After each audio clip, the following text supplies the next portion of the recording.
We've just arrived in Palau, a small island chain on the far edge of the Pacific Ocean.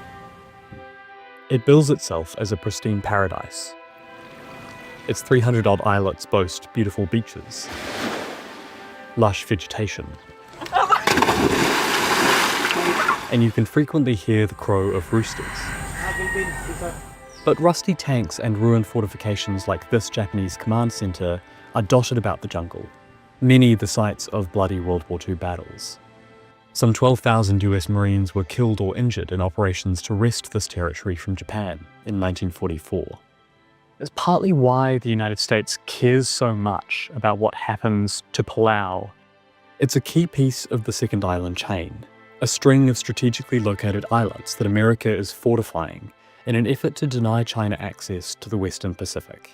Whoever controls these spots of land can control shipping, the movement of militaries, and ultimately, who wields influence in this region. I'm Reuters correspondent Pete McKenzie, and I visited the archipelago to get a sense of what was really happening on the ground here in a geopolitical contest for regional supremacy between the United States and China. A contest that has transformed this once sleepy island nation into a hub of illegal activity.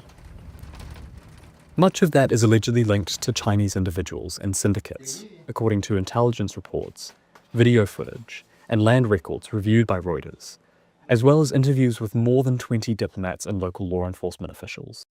Joel Ehrenreich is the US ambassador to Palau. What's taking place in Palau is what we've seen again in throughout the region. It's the playbook, if you will, for how China tries to use its elements of power to influence foreign countries. China says these claims are far-fetched and fabricated nonsense. The US was smearing and slandering China, the foreign ministry in Beijing told us. We've just arrived in Angao, one of Palau's most southern states, and also the site of one of the US's most important developments here, a radar station and potentially an airstrip. But there appears to be a coordinated effort underway to hamper the expansion of American military installations in the country. First, though, we need to talk about land.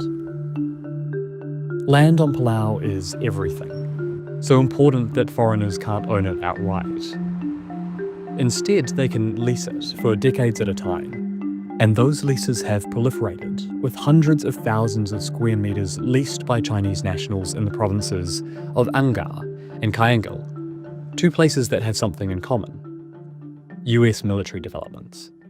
The US ambassador believes this is part of a Chinese effort to keep an eye on America's actions on the island. If you look at the map of Angar today, where we are building our over-the-horizon radar facility, all around there are various plots of land that are now being leased to Chinese interests, with no development taking place. China didn't respond to specific questions we put to them about the land leases.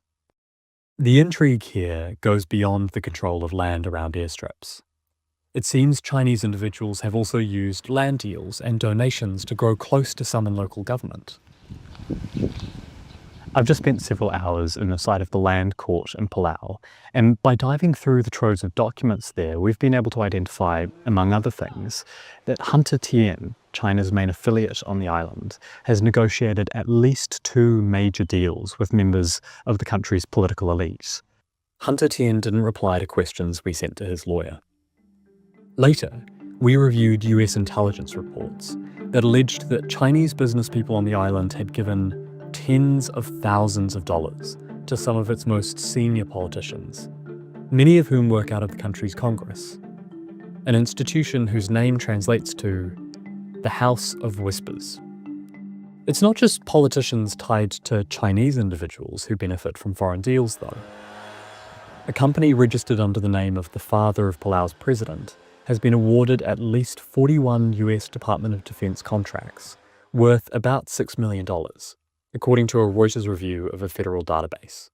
We sent questions to the president's office, but didn't get a reply. The great power struggle here has left some of Palau's 17,000 inhabitants wondering where they stand if the situation escalates. It just makes me worry. I mean, Palau is so small. And it makes me, I think you just feel like they're using you as a war shield. Ann Singao is Palau's most prominent environmentalist. And if ever a war happens on the islands of Palau, that'll be the end of us. Others are focused on what they see as the crimes being perpetrated by Chinese individuals and groups, some with links to the Chinese government. Recently, an individual with connections to Chinese state-controlled economic agencies and universities allegedly tried to smuggle $119,000 into Palau.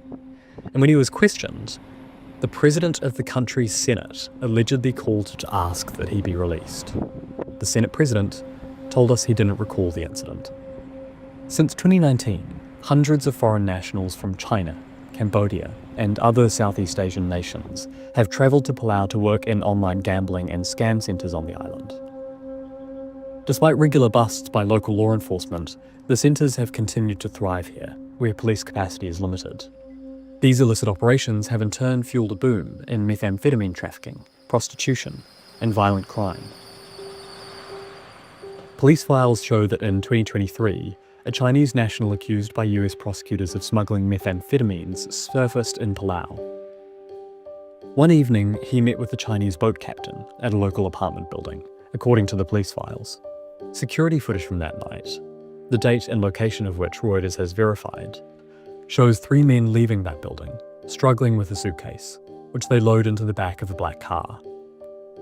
The next day, police files reveal, the suitcase was discovered with the boat captain's dead body, which had been set on fire in the countryside.